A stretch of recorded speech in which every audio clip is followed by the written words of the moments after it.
Hello everyone and welcome back to the channel. In this blue light run video I'm going to be providing some after event commentary on some of the decisions I'm making and some of the things I'm looking out for in the drive. Some of the behaviours of other drivers so that I can see when it's safe to progress or when I need to be holding back. I laid reference to what my old instructor called threading the needle, and that's essentially what I'm doing with the car, how I'm positioning it so that I can make the space in order for it to be safe to progress. So as ever, comments welcome below, and hope you take something away from the video. Thanks.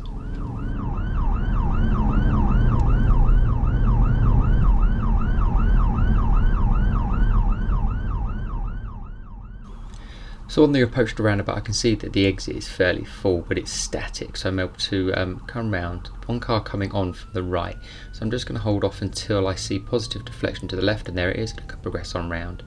The estate is held to the left and given a good indication they've seen me, so I'm able to progress on through the roundabout. Nice clear run down to the next one, but there is a truck in front of me that is going in the same direction, so they're going straight over and I am as well. So I'm just going to ease off and wait for the truck to finish the manoeuvre and follow him through the junction. So just hold him back. The truck goes through and I'm going to put myself over on the right hand side to maximise my view and then progress on through the gap there. Car in front is going to give me some positive deflection. There it is, and then the car in front coming towards me has stopped, so I'm able to then stay to the right, go through the gap and give him a little wave. Progressing around the corner, now on this one-way system obviously there's a junction at the front here and I'm going to be turning right, so I'm just going to hold until I wait to see whether this truck stops and leave the gap or progresses through, and as it goes they progress through, so I just have to ease myself back to the right hand side, follow them round. Now they're going to stay on that right hand side and I'm going to ooze to the left and work my way up to the next roundabout. Now I'm going to be turning right up here, positive deflection from the blue car in front, so I'm going to be turning right at this roundabout. So having a quick look to see what's coming on, there is one white van but there's time for me to get on and round. Following the red van through the junction, they're going to positive deflect to the left, so I'm able to move to the right and go through the gap. Positive deflection from the car in front, the traffic on the right has moved out of the way onto the right, so there's the space and progress through. Now following this truck over this mini roundabout, I'm just going to have to just wait and see what they do. There's a bollard in the centre of the road so I can't go around, but positive deflection from the truck, and he also goes above and beyond and gets right out the way, and there's the space and I'm able to move on through. Moving up this hill, the hatchings in the middle make the road nice and wide so I can go around the blue one and progress on down the hill. Now you would have noticed from other videos, or if you know these local roads, that just after this is dual carriageway which leads over to the next town, so we're just going to speed on through this next bit just because actually not much occurs. What you will notice though is that down these dual carriageways, at any point where the traffic clears and I'm not going around anyone, I'll just put myself straddling the white lines just like this. And that's just because it gives me that bubble of safety either side, so there's room for error. So by sitting here it's just maximising the road space, so if I need to swerve either way I've just got that little bit more room. So as we get to the end here, there's the one flatbed truck just making its way around that left hand side. I'm going to maintain the speed and I'm just able to swing around to the left, pick the apex and move back to the right just to maximise the speed round that bend. Moving up the hill there is a roundabout coming up, and there'll be signage for that on the left hand side in a moment.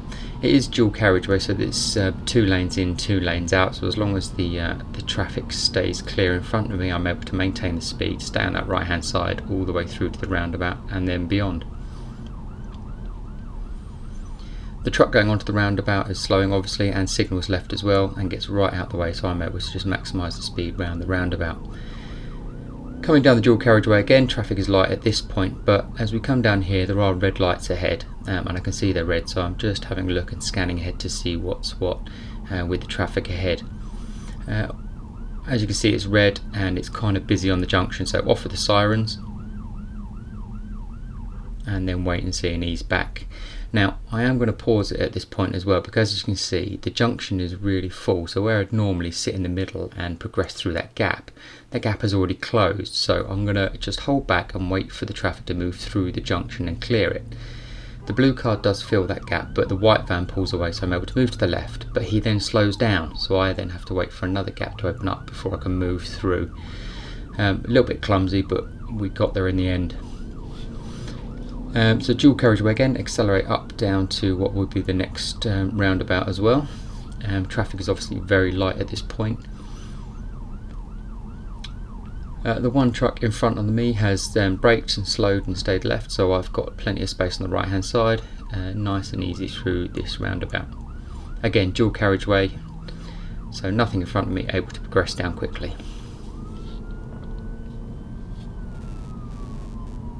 Now the car on the left has seen me and slowed, which is great. As we come around this corner though, the traffic starts to build up, and there is a learner in front of the one in front of the red car, so I do just back off on the speed, go nice and easy to show that I'm not swerving around and let them make a decision. They stay right, I'm able to move left and can go round.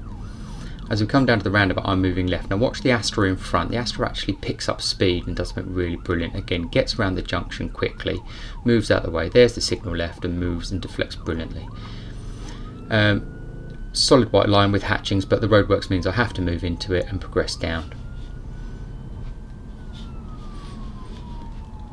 So the car in front of me, positive deflection, brakes and indicators. I'm able to move to the right and get round them before the oncoming traffic and move back in. Now the car coming towards me has flashed to say I can come, but there's not enough time between then and the truck closing that space, so it's ease back in, give them a thank, now move back out to the right hand side and progress past the truck. Same here, hold the middle of the road so that those in front of me can deflect left and those coming towards me stay right, and through the middle we go. Good deflection from the one on the left again, go round them, get back in before the oncoming traffic. Nothing coming towards me, so I can move all the way to the right and progress down to the roundabout. So it's 2 lanes in but 1 out, so the traffic on the left stays away to the left nicely. Good deflection from the Corsa, opening up that gap, and down we go. Move to the right, get round that one who's seen me and back in again before the oncoming traffic. Accelerate up, down to the roundabout.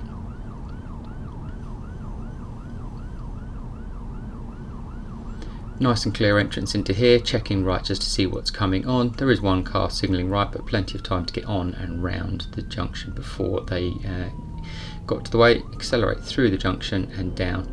Nothing in front of me again, so picking up speed.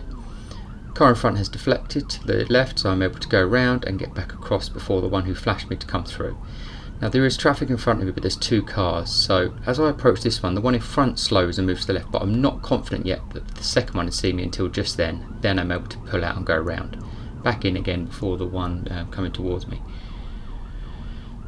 Coming down to the roundabout again, so the one car in front is going straight over, as am I, so I'm going to follow them around this junction and wait for the deflection. So the Audi pulls over, moves to the left, and I'm able to then pick that gap and through we go. Again here, the defender in front sees me first, moves to the left, so the BMW thinks they can go round, then they notice me move left, and then I can progress through the gap. Accelerate up. The car on the left has slowed as well for the brake lights, because otherwise I think they would have gone round the bike, so I'm happy that they've seen me and slowed, so I'm able to go round.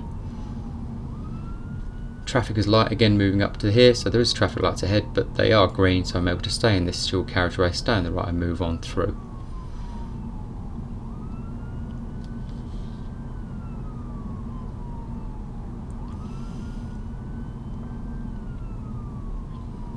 So as we go up this hill, there is some slower moving trucks ahead, so the car in front of me sees them and pulls right, but actually signals to show that they've seen me, moves left again out of the way, so as it goes they had plenty of time to get round the truck and get back in again, so that was absolutely fine. As we come round here though, there is a van in front of me, so we're going around a right hand bend, so I ease myself to the right hand side just so I can maximise their view of me in their right hand mirror. You'll probably hear in a moment that my tyres start to rumble over the cat's eyes as I try and get right over to the far right hand side so that they can see me in the mirror. And unfortunately that doesn't quite work, so as we start, the road starts to straighten out, get myself to the left to see if I can improve their visibility of me in their left mirror. So the Mercedes moves over, they've seen me nicely, using the headlights to flash off the traffic signs as well, changing the tones and staying in that middle to try and maximise the view in that left hand mirror. Changing the tones again just to see if we can break the monotony of the tone so they can hear me. And at this point, that's when they then hear me. I can see the deflection, they move over and there's the gap.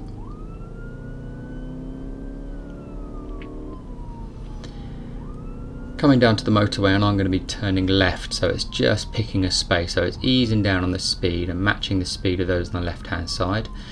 The BMW has seen me as well, as is the car behind, so there's the deflection from the BMW, there's the space and move on through. So similar with this transit van in front, I just need to maximise my positioning. So go around the left hand bend, I'm going to push myself to the left hand side so that they can see me in their left hand mirror. Change of the tones just to make sure they can hear me. As it goes, the lane on the right hand side opens up, so I'm able to progress around to the right. Keep the speed up, there's the deflection from the other van, and progress on down.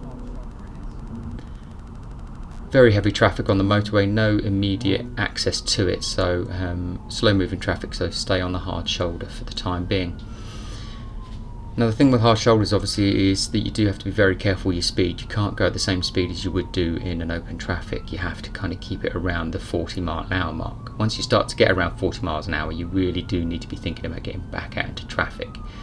So as I'm going down here, I'm doing about 40-45, and I can see on the right hand side, and I'm constantly scanning onto that traffic into lane 4 as to whether their speed is matching mine. And so at this point I kind of decide that actually they are moving about the same speed, so I need to work my way back over there.